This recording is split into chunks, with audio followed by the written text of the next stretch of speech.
यदि तुमने नाम जप रूपी यज्ञ शुरू कर दी तो तुम्हारे जो भाग्य में लिखे हुए अंक है ना, दुख देने वाले, महान संकट, विपत्ति, पराजय, हम बहुत प्रयास करते हैं लेकिन सफल नहीं हो पाते। हम ऐसा, तुम्हारा प्रयास ही क्या है? असत प्रयास। कहीं गंदे जल से हाथ तुम पवित्र कर सकते हो क्या? असत प्रयास से असत कर्मों को काटकर उन्नति को प्राप्त हो सकते हो क्या? नहीं। तो सत प्रयास करो। क्या सत प्रयास? बोले राम नाम जप जाग, जप यज्ञ, नाम जो हमारे प्रभु का नाम है, आप उसे क्या होगा?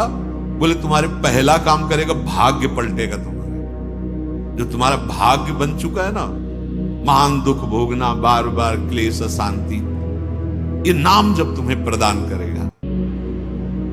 किए होई विधि दाहिनो दे अभागे ही भाग। जो हमारे प्रतिकूल सब कुछ है ना, वो सब दाहिने अनुकूल हो जाएगा, केवल नाम जप करके देख लो। ऐसे भाग्यवान बन जाओगे कि तुम जिसे देख लोगे, छू दोगे, उसके वाम भाव सब नष्ट हो जाएंगे। धर्म में विपरीत आचरण, धर्म में विपरीत भाव नष्ट हो जाएंगे। सबकी अलग अलग चाहत है, गति है। किसी की जल में बहुत गति है।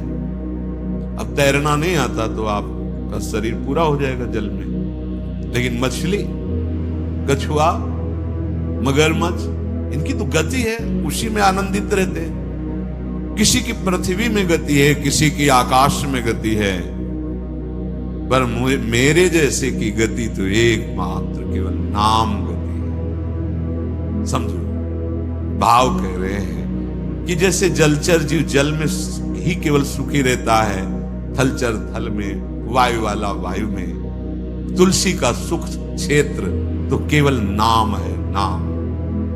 श्री हरिवंश नाम नित कहो, नाम प्रताप नाम फल लहो, नाम हमारी गति सदा।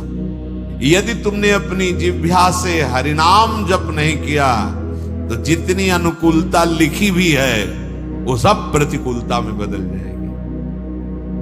आपको लगेगा कि ये कैसी बात, नाम न जपे तो हमारे भाग्य से जो अनुकूलता लिखी वो भी प्रतिकूलता हो जाए। हाँ, हो जाएगी।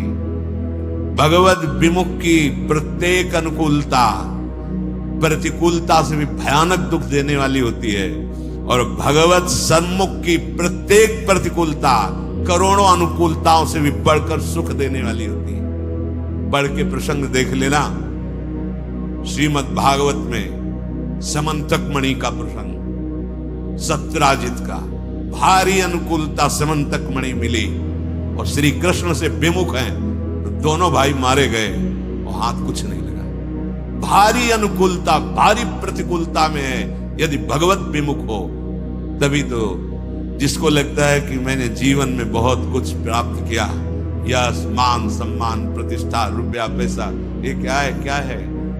जैसे स्वप्न में राजा बने जगे तो कुछ नहीं, ऐसे ही जिस समय अंतिम समय आएगा उस समय तुम्हारे होश ठिकाने होंगे पर तुम कुछ करने लायक नहीं होंगे। इसलिए जो नाम जप नहीं कर रहे, मानो अपने जीवन को जितनी भी अनुकूलता सब प्रतिकूलता में बदल रहे हैं। हट जाए ऐसा हृदय जो प्रभु के नाम का स्मरण करते हुए आनंद नहीं आ रहा, रोमांच नहीं हो रहा। प्रभु की नाम महिमा, प्रभु का रूप, प्रभु की लीला सुनकर तुम्हारा हृदय आनंदित नहीं, फट जाना चाहिए हृदय। किस काम का? फूटहु नयन, फूट जाए नेत्र ऐसे जिनसे भगवान नाम लेकर के आंसू ना निकले। हम प्रभु की चर्चा सुने, अपने प्राणाधार प्रभु की बात करें और हमारी आंखें सुखी हों, कपोल भीगे ना। क्या जीवन!